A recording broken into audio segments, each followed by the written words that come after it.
राधे राधे गुरुजी। जी बेटा राधे राधे।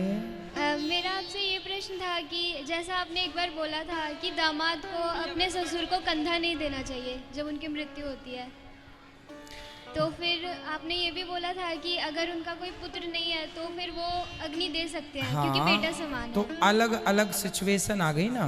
यदि पुत्र है तो पुत्र ही दे, नहीं है तो फिर दामाद आएगा।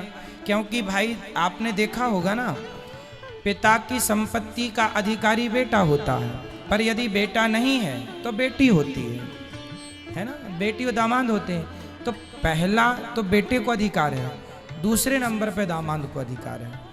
दामाद पिंडदान भी कर सकता है, बेटी पिंडदान भी कर सकती है अपने पिता का, अपनी माँ का, पर दूसरे नंबर पर।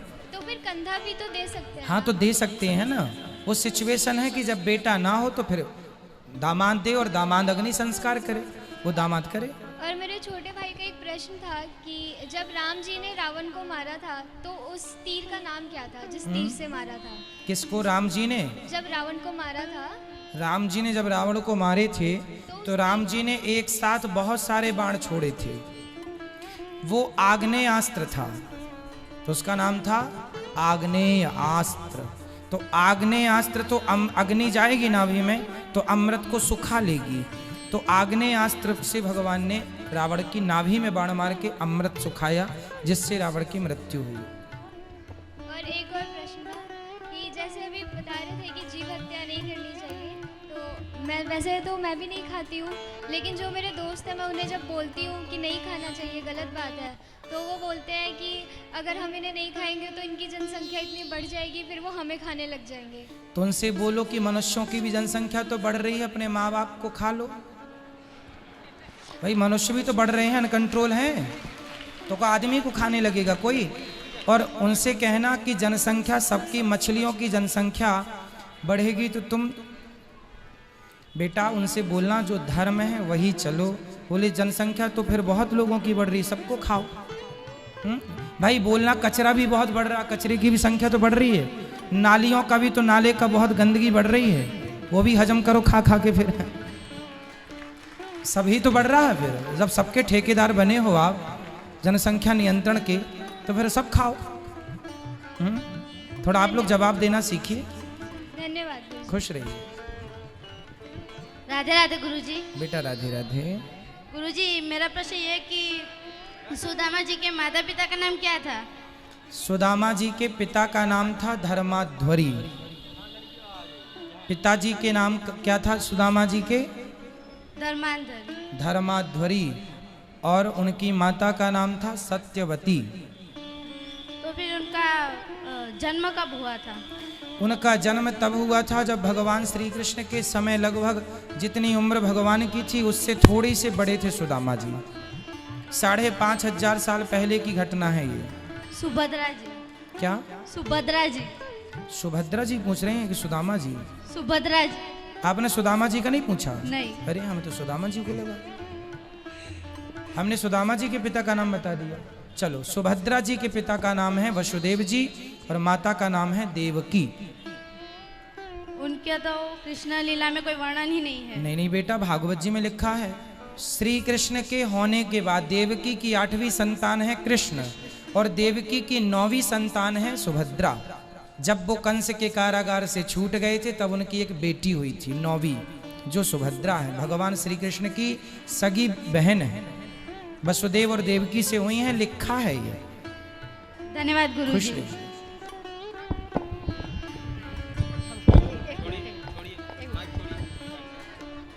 एक एक से बेटा सब खड़े ना हो, मेरी माँ मैया बैठ जाओ सब लोग। एक एक से सबके पास आएगा। जी मैया बैठो। मैया बोलो। हाँ। राधे राधे। जी मैया राधे राधे। आपके चरणों में कोटि कोटि प्रणाम। खुश रहिए। मैं बचपन में ही विधवा हो गई थी, फिर भी मैं 2 रास्ते से बहुत शांति से जीती हूँ। एक सत्संग, दूसरा दीनहीनों की सेवा, यही जीवन में मेरे है और कुछ नहीं है। तो कितनी उम्र में आपके पतिदेव चले गए? पतिदेव मेरा मुंह भी नहीं देखे, शादी हुई बहुत छोटे में। अच्छा। हाँ, पति का मुंह भी नहीं देखे। आपने अपने पति का मुंह भी नहीं देखा? नहीं देखे। 5 साल की थी तो कैसे देख। उसके बाद डेथ कर गए, हम मायके ही रह गई। अच्छा, क्या पढ़ लिख करके अपना भाई सब पढ़ा दिए, हम पढ़ करके। तो आपकी कितनी उम्र में शादी हो गई थी? 5 साल में। और विधवा कितने साल में हो गई? 8 साल में। ससुराल नहीं गए और देखे भी नहीं। उसी दिन से हम संकल्प कर लिए कि मेरे जीवन में नहीं कुछ है, जब मुंह नहीं देखे तो हम इसी रास्ते से उतर गए, सत्संग से। धन्य हो मैया, आप जैसी स्त्रियों को ही पतिव्रता कहते हैं इस धरती पे। और आप जैसी माताओं के दर्शन करने से ही पापियों के पाप नष्ट हो जाते हैं। इतनी बड़ी ताकत है, ये सती स्त्रियां हैं। देखो, सारी जिंदगी अपने पति की विधवा रह के गुजार दिया, लेकिन जीवन में किसी प्रकार का कोई दोष नहीं है। यही ये नारियां पूरी दुनिया घूम के देख लेना, केवल भारत में मिलेंगी, दुनिया में कहीं नहीं मिलेंगी। यही है भारत का गौरव, यही है भारत, जहाँ संयम है, जहाँ धैर्य है, जहाँ कोई विषय वासना नहीं है। ये किसी साधु, किसी संत, किसी सन्यासी से कम नहीं है, ये तपस्या है। हम सत्संग से जो जुड़ गई ना, इसीलिए कहीं किस पर ध्यान नहीं गया गुरुजी। जी मैया। और जो भी आए मेरे जीवन में दुखी, दिन दुखी। अब टीचर थी, रिटायर हो गई हूँ। अच्छा। 11 ईस्वी में। तो पैसा था, हमको पैसा जो भाई जी को दे देते, जो मैं अपने खर्च के लिए रखती, उसी से मैं दान और दीनहीनों की सेवा की हूँ जीवन में। और बहुत बड़ी शांति मुझे मिलती है। भागवत कथा से मेरे जीवन में बहुत कुछ मिला था, और इतना मिला था हमको सुख भागवत कथा से, जिसके चलते अथी में अथी लॉकडाउन जो लगा, आपका अचानक खोले, आपका दर्शन हो गया। मैं उसी दिन से इतना लग्न में हूँ कि आपसे के द्वारा मुझे बहुत बड़ी जो अधूरी थी मेरी शिक्षा सत्संग से, वो पूरी हो गई। और पूजा पाठ में इतना मुझे लगन है, उसका हम वर्णन तो भक्त बिहार नहीं करेंगे, हम क्या करेंगे। अब जहाँ सत्संग होता था वहाँ चली जाती थी, बहुत दूर दूर रात में होती थी, सुन करके चली आती थी, सुबह स्कूल जाती थी। अब तो मैं घर में रहती हूँ, तो हुआ की उम्र तो गिर गया, 75 साल की हूँ। और लगता है कहाँ जाएंगे अब सत्संग सुनने। आपका जो टीवी पर खोल कर डेली कुछ नहीं, हमको कुछ है, अब जो एक कथा, आपका कथा सुनती हूँ, और जो आप बताए हैं उस मार्ग पर चलती हूँ। पूजा पाठ जितना विधि विधान है वही हम करती हूँ। मुझे जीवन में बहुत बड़ा सुख है।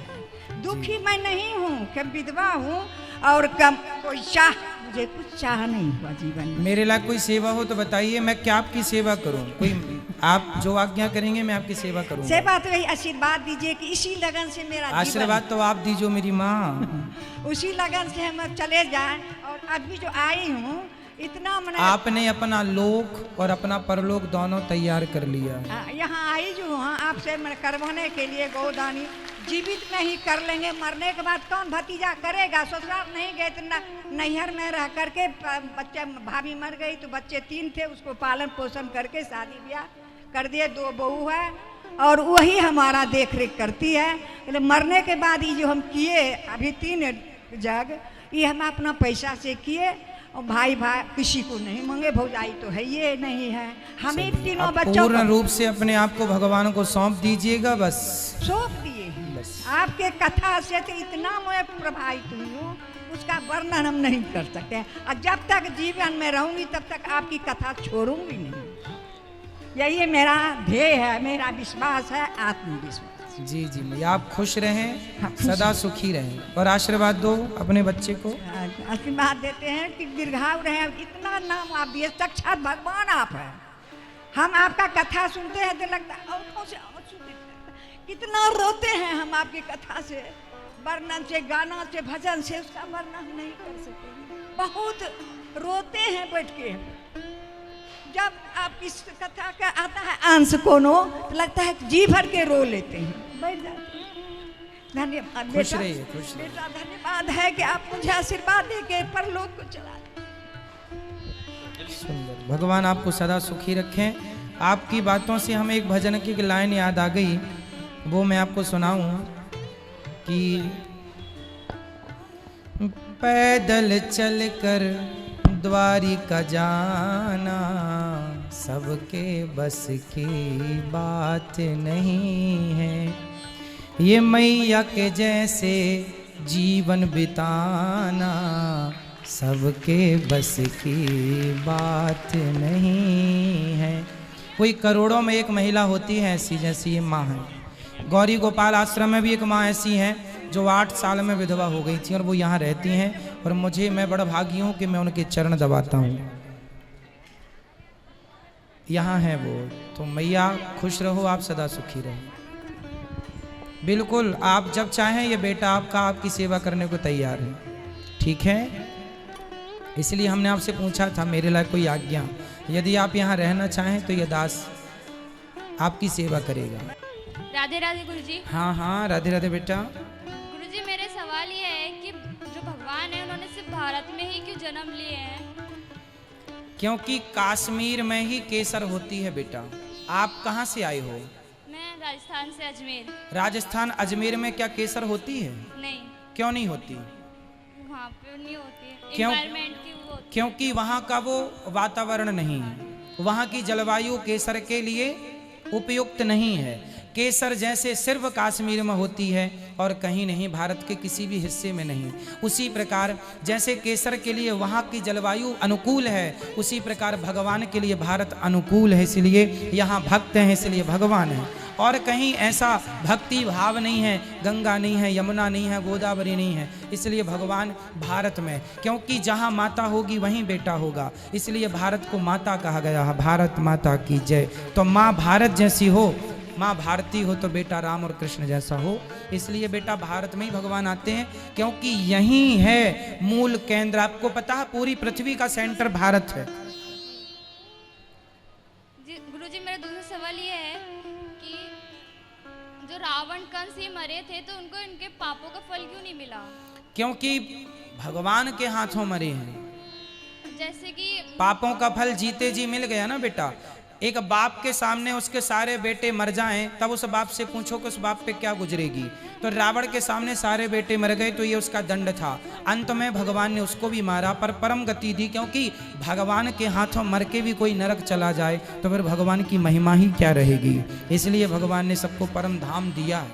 जैसे कि गुरुजी, जैसे कि भगवान के हाथों मरते हैं तो परम धाम को चल जाते हैं। तो जैसे कि जो बाली था, बाली भी श्री राम जी के हाथों मरा था, तो उसने श्री कृष्ण को मारा था बहेलिया बन करके, तो फिर वो तो परम धाम को चल गया, तो उसने दूसरा जन्म कैसे लिया? परम धाम को चला गया था, भगवान ने अपने धाम में ही भेजा था, पर बार बार कह रहा था छिपके क्यों मारा। भगवान ने कहा चल तू भी अगले जन्म भैया मार लेना, मैं तुझे छोड़ दूंगा एक जन्म के लिए, आ जाना तू भी मुझे मार के हिसाब कर लेना। तो उसने मारा, फिर भगवान ने जहाँ की तहाँ।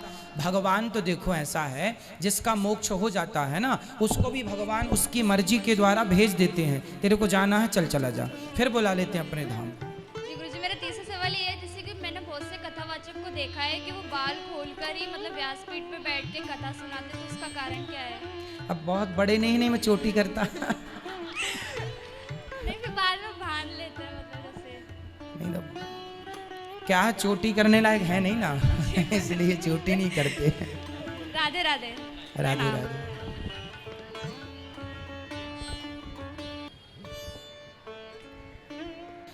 सुनील कुमार पटेल जी, गुरुजी मैं खेती बाड़ी करता हूँ, तो मेरे से बहुत सारे जीव मर जाते हैं, तो क्या हम पापी हैं? ना।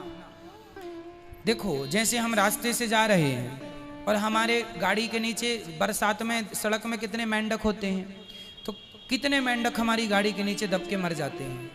वो पाप नहीं है, क्योंकि हमने किसी के ऊपर जानबूझकर गाड़ी नहीं चढ़ाई, हमने किसी को मारा नहीं है।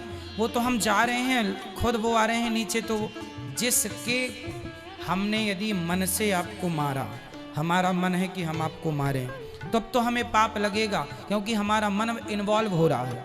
जहाँ पे मन कोई इन्वॉल्व नहीं होता किसी का, उसमें पाप नहीं लगता। जैसे आपने मच्छर मार दिया तो आपका मारने का मन नहीं था, आपने हाथ रखा मर गए, इसमें कोई पाप नहीं लगेगा। किसान खेत में जीव जंतुओं को मारते हैं, क्योंकि वो आप जानकर नहीं मार रहे हैं, आप तो अपनी फसल की रक्षा कर रहे हैं और ये आपका धर्म है। इसलिए कीट पतंगों को इस प्रकार यदि आप मारते हैं तो कोई हत्या नहीं है, कोई पाप नहीं है।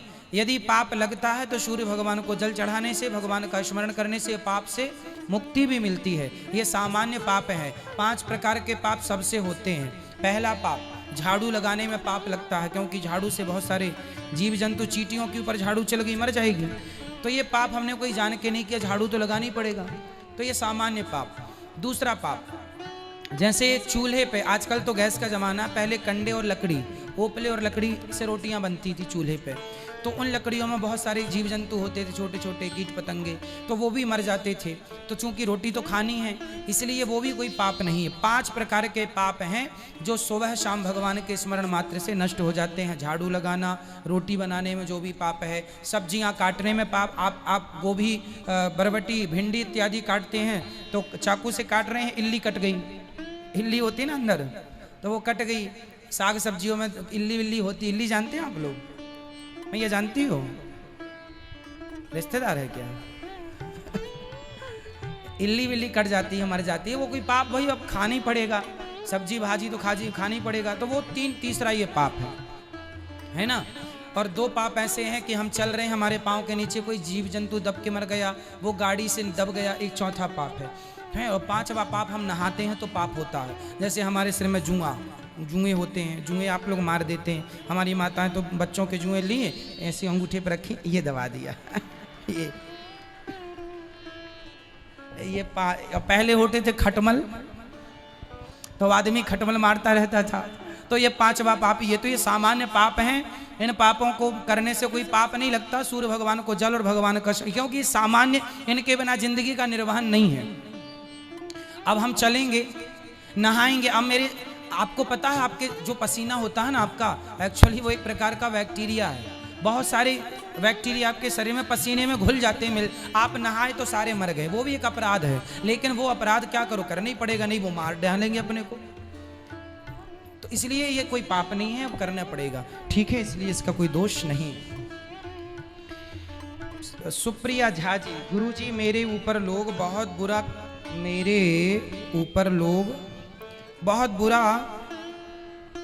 मेरे